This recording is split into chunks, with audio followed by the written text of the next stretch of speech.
And we come now to 0 hour 30 Universal Time. In the news at this hour, officials in Indonesia say an earthquake in the central Java area has killed more than 3,000 people. Thousands of others have been injured. The earthquake struck early on Saturday near the city of Yogyakarta. It was measured at magnitude 6.2. The Red Cross has launched an emergency appeal for almost $10 million to assist survivors. The Indonesian Army and aid organizations are helping to move people from the area. The Red Cross says the quake has left about 200,000 people without homes. A number of countries have offered assistance. The United Nations says all UN families and non-emergency workers will leave East Timor. The UN made the announcement after armed groups caused destruction in the capital, Dili. The UN said its workers and their families are being sent temporarily to Darwin, Australia. About 100 international employees remain in East Timor.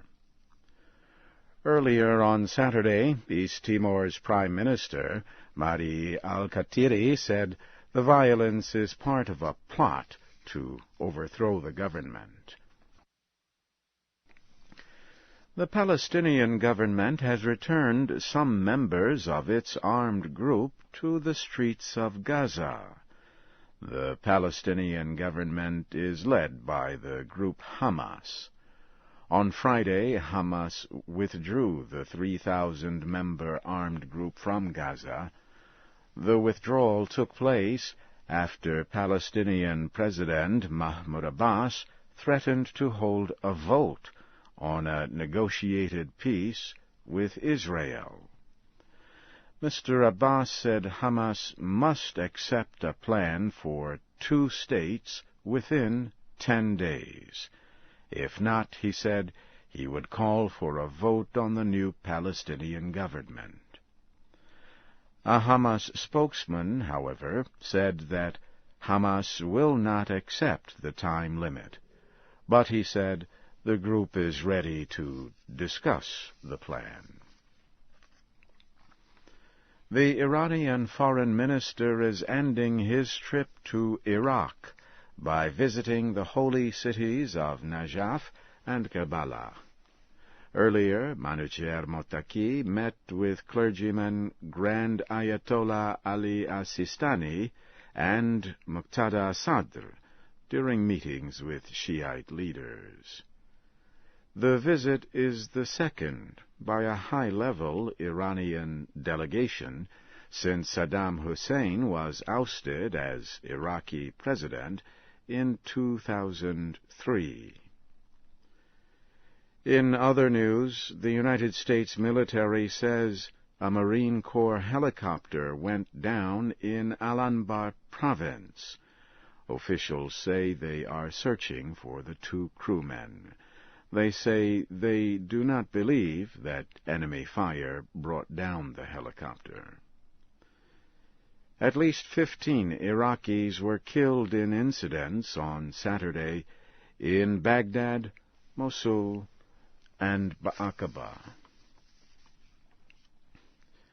The group Reporters Without Borders has called for the release of 2 ethnic Azeri reporters it says were arrested in northern Iran.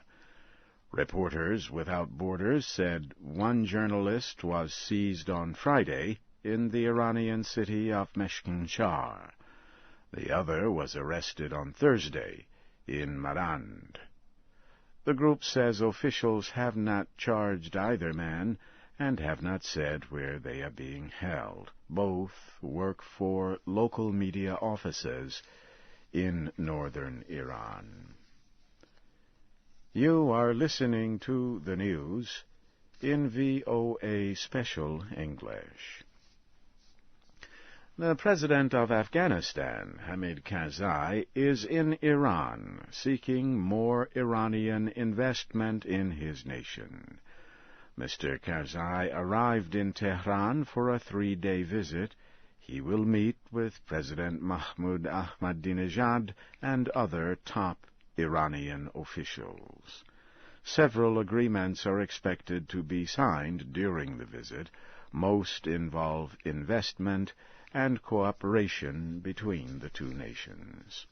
The official Iranian news agency says Afghanistan will not take part in negotiations between the United States and Iran over the Iranian nuclear program. Pope Benedict is expected to visit the Auschwitz death camp in Poland on Sunday. During World War II, the Nazi government of Germany killed more than 1 million Jews at the camp. Pope Benedict said he could not fail to visit Auschwitz. The leader of the world's Roman Catholics is nearing the end of his 4-day visit to Poland. On Saturday, Benedict told a crowd near the city of Krakow that he hopes John Paul will be made a holy person, or saint, soon. Benedict followed John Paul as Pope after John Paul died in April of 2005. The decision-making group of the World Health Organization has agreed to speed action on rules meant to fight bird flu and HIV/AIDS. The World Health Assembly acted at the end of its yearly meeting in Geneva. A WHO spokesman says the rules will speed up reports of possible cases. He also said they will increase the ability of the WHO to support countries as they fight disease. The rules are to take effect in a year, but concern about the possible spread of bird flu pushed the Assembly into immediate action. And at least 20 people have died in the capital of Somalia, where there is intense fighting between opposing groups. Armed Islamic groups and fighters for a coalition of militant leaders fought on Saturday. There is fighting in northern and southern areas of Mogadishu. The latest clashes began on Wednesday. At least 60 people have died in the violence since then.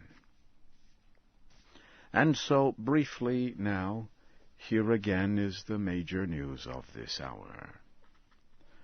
An earthquake in the central Java area of Indonesia has killed more than 3,000 people. The Palestinian government has returned some members of its armed group to the streets of the Gaza Strip. And the leader of the world's Roman Catholics is to visit the Auschwitz death camp in Poland on Sunday.